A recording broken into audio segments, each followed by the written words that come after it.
Hey everybody, how you doing? Ah! Hello, hello. Just out here in the middle of nothing on a closed road, doing wheelies up and down it, and I figured I'd just show you my bike in a little more detail. I've talked about my bike in some other videos and shown close-ups and shit of it, but I still get about a million questions. Everyone asks, what do you ride? What do you ride? It's like, look in the tags. I usually have it in there, but I figured I'd show it a little more close and really like go end to end on it. So this will be boring. This won't be a vlog, but if you're interested in my actual motorcycle, I'm just going to talk about from one end to the other and try to touch on everything I've done to it, if I can remember it all. I've had the bike since 2007, like the very beginning of 2007. And it started out as a dirt bike. I've been modifying it ever since then, so it's hard to remember everything. But it's been just so many times just down to like basically frame and put back together, so try to remember all that I've done to it. But first of all, this is a 2001 DRZ400 S, not the E model, not the SM model. This is the S model. And what that means, because there's a lot of confusion on that, it means it has the same engine, carburetor, and exhaust, like when in stock at least, as the SM model, not the E model. The E model comes with a cooler, a better carburetor, more aggressive cams, a few other little things. It's about 10 more horsepower than a regular DRZ. Thinner head gasket. I don't know if I said that, yeah. But this one's been modified a lot. So I bought it. It was the S model. And I bought it wanting a Supermoto. I just couldn't find a... didn't want to pay that much for one. So I bought this for like $2,000 and just converted it myself. Now, I sold the stock rims, and I bought these rims right here. These are Talon hubs with Excel rims and oversized spokes. And these are real Excel rims, like not the ones if you buy the SM model that doesn't actually have. They're like Excels, but they're not like these ones. These are much higher quality right here. And this isn't a sticker, if you're wondering. This is painted on. I see it's actually kind of worn just from how old it is. That's actually painted the fuck on. That's how you know. If yours is a sticker, it's not quite the same as my rim. But I'm running Pilot Powers on it right now. It's the current tire I'm running. I'm really happy with these. These work really good. I've had better tires. I had those Continental Conforce SMs. They're great, but they wear out so fucking fast. These ones are a little bit more life, and they work really good. So I bought these rims for it, built them, put them on. Right down here, what you'll see, this is real ghetto, but this is like what a lot of SM guys, Supermoto guys do. This is actually just a threaded rod that runs through the hollow axle with 2 nuts on the end. And these are skateboard wheels. This is kind of like a frame slider for a Supermoto or a dirt bike, because this is going to go on the ground, and this is going to go on the ground. And the back one will go on the ground, and usually the peg too, if it does drop. And maybe somewhere on the back tail. That's always kind of unpredictable. Plastics are really cheap for dirt bikes. They're not like crotch rockets. You can replace all the plastics on this bike for about $150. So, anyway, so that's on the front and back. The brake rotor here, this is a EBC 320 millimeter rotor.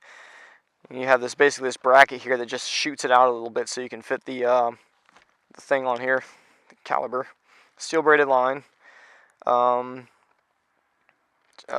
Take this wheel off is a pain in the ass. You actually have to take all these bolts out of the rotor and let it drop because there's not enough room to pull this caliber out without it hitting the back of this. But it's whatever. And the back, somewhere, I'll just go and talk about the back rim. The back rim is basically the same thing. Stock brake setup, but you really don't need a big brake setup for the rear. I've never seen any need for it.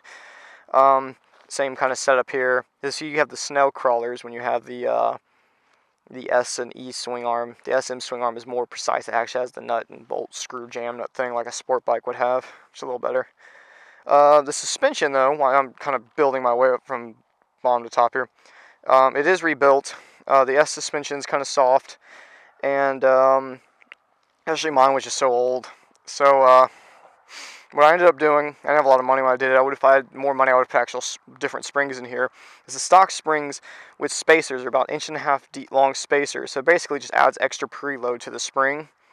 I just built those out of that gray PVC pipe. It's like really strong. It's like an old school trick. A lot of people used to do that. And the preload's maxed out up here as about as much as it can go. And that does is it stiffens it. I also have a thicker weight oil in the fluid, and it's filled a little bit higher than it would normally be. And I played with it a little bit till I got how I liked it, and I actually really like it. Like a lot of the SMs I sit on, I feel like they're way too soft, and this feels a lot better. Oh, while I'm over here, this is a Essen Drive Hub. That's all you need to fix the Speedo on to put the 17 on a S Speedo. You just gotta get this piece right here. It's like a $15 piece. It'll hook right up. The rear shock, completely tore it apart, rebuilt it. And it's got, I think, a thicker fluid in it too. It's a different kind of fluid that goes in the back here, but it's got that nitrogen filled shock. I just wrapped a fucking can around it. Everyone thinks that's cool. Whatever. And then I just preloaded, put the preload really high on it. It's still kind of soft, but if you ever see SMs, like factory SMs are really soft. Going up from there, I guess Supermoto front fender, Acer Bis, or however the fuck you say it, Cyclops headlight here. This has been into a fucking pretty bad wreck too. If you actually look right here, I don't know if you can see this, the plastic is busted. I actually put this cover on after the wreck. I didn't really like it. It came with the option of this. I put this on because this projector got broke back in when I was in a wreck one time. I made a video where I talked about that wreck and basically just fixed it real ghetto, but it works, it's fine, it points the right way. The rear end here, I just fucking lost my license stick fell off that I made. I had a custom license stick. Anyway, that's a, who makes that? Edge, that's called an Edge 2. I actually just cut the subframe so I could put it on. I left enough of the subframe sticking up though that I have a handle right here, but I just hacked the rest of it off. I was like, it's fucking useless, you don't need that. I'll probably have to fucking fix that later. This is some aftermarket plastics for it. Pro tapered bars, high-rise kit. It kind of raises them up a little bit and makes it so it holds the bigger bars. What else? Besides, before I get to the engine. Little stupid mirror, whatever. This is an R6 throttle tube. Gives you a much shorter throw. It's some weird trick somebody online figured out. Oh yeah, my front brake here real fast. So this isn't this ESV, which is supposed to flip out, which is kind of useless on here, but it is a really great fill, this lever does. I had a cheap Chinese one. I learned my lesson. Don't get cheap Chinese ones, they suck. This is actually a cheap Chinese lever. You can replace this lever with a cheap Chinese one because it doesn't really matter as much. What happens if you replace this lever, though, you lose the little notch that turns the brake on. Let's see if I can get this here. And see, I built my own thing right here. It's just a little bracket. This is an adjustable nut and bolt, and it lets me work the brake. Hopefully I'm getting the camera right there so you can see it. And all I did was just put two little small holes in the top here, then bolt that on. There's my remote for my camera. Now for the engine, which I guess I've done the most to now. The engine, let's see. This is a manual timing chain adjuster. It's a really good idea on these Suzukis because they have shitty auto timing chain adjusters that fuck shit up. This is a full Muzzy exhaust. Now you'll see right here on the end, this is a D&D can. Got the cool Texas flag on it. Shit, it's made in Fort Worth, just about an hour away from me. What happened was I was in a wreck and I bashed I rashed up the stock can, and I just needed a can. I didn't need a whole exhaust. And I just bought this for dirt cheap. It even came with a mid pipe. It was for some other bike, and I just like modified the end of it a little bit so it would fit the tip of the thing there, and bolted that on. These usually sound like asshole on sport bikes, but on a single cylinder, that actually sounds pretty good. Sounds a little bit deeper than the Muzzy that it had on there. But this is a full Muzzy. That's actually almost the same diameter. It's a little bit bigger inner diameter than the Muzzy is, but it seems to work well. What happened here is I basically rigged this thing up. You see these little nuts here? Well, this one broke off. There was a nut on this one, I guess vibration. I had this stock cover for the exhaust on here, and then I just need to refix it. It broke off. I'll fix it though. But that was where I kept it on there. I think my pants like fucking burnt the side of the pipe, man. I guess my pants got hung up on it one time while I was riding. I don't know. They don't even look burnt though, so I'm not really sure. It's the only thing I can figure out what that is. Alright, look here, I got little sliders for the pegs, but it doesn't matter. Anyway, you also notice right here I'm missing that big black box that would normally go here. Well, when I put the aftermarket carburetor on, it just seemed to be in the way too much, so I just sort of rigged my own setup up here.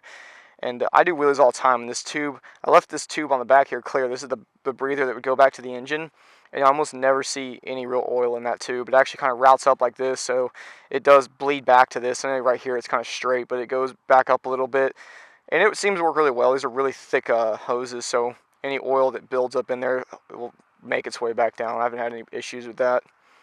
Oh yeah, also, while I'm talking about that, I'm missing over on this side, this is where the radiator overflow would sit. and I got fucking like a twig went through it one time when I was off-roading. I just run it to ground now, and even in Texas heat, I check it all the time, and I've never had any issues with it, so it actually seems to be okay. Since I don't have any turn signals too, I just took them off. They always break if you fucking wreck off-roading. Here the fan's on right now. I don't know if you can hear that. That's fan off. That's fan on. See what I did there? I usually just leave it on all the damn time. Anyway, moving on with the engine. This is actually an E model petcock. It's just easier to run this. The stock petcock, if it breaks, which they're known to break, this one's a lot simpler. This is the FCR 39mm flat slide with accelerator pump. That's the best mod you can do to the bike, and that's what I got right there. You see the choke fucking runs into the side of the petcock when you have this setup on there, but I never needed the choke, so it's whatever. This isn't the exact same one they sell on Thumper Talk. This one's it's the same inside. There's just a few of the outside things are in a little bit different shape, but it works really same. Basically, it works the fucking same. All the jets and the passages are the same inside. What's cool about this one, I didn't have to buy the air boot. This has got a big fucking like velocity stack thing on it that lets it fit the stock air boot, and it gives you the one that it needs for the front. I don't remember what I have it jetted at. I would tell you, but I can't remember right now. It's been a while since I had it out. That works really well though. It also has the air box modified and a higher, some kind of, I think it's just a UNI filter. I don't know if it's really more high flow than stock. It's just an aftermarket filter, I guess. And it has E model cams, which are just more aggressive. They're almost the exact same specs as the, what are the cams? The hot cam stage ones. They have nearly the exact same specs. So, that's the bike. I can't think of anything else to tell you. It's got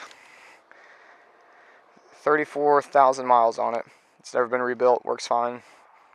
And I love it! Yeah!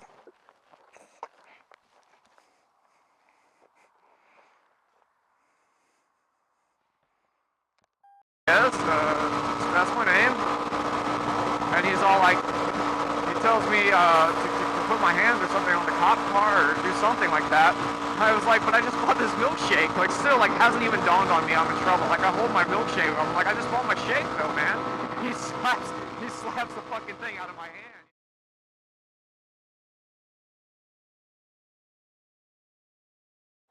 Purpose of all the wheelies and everything?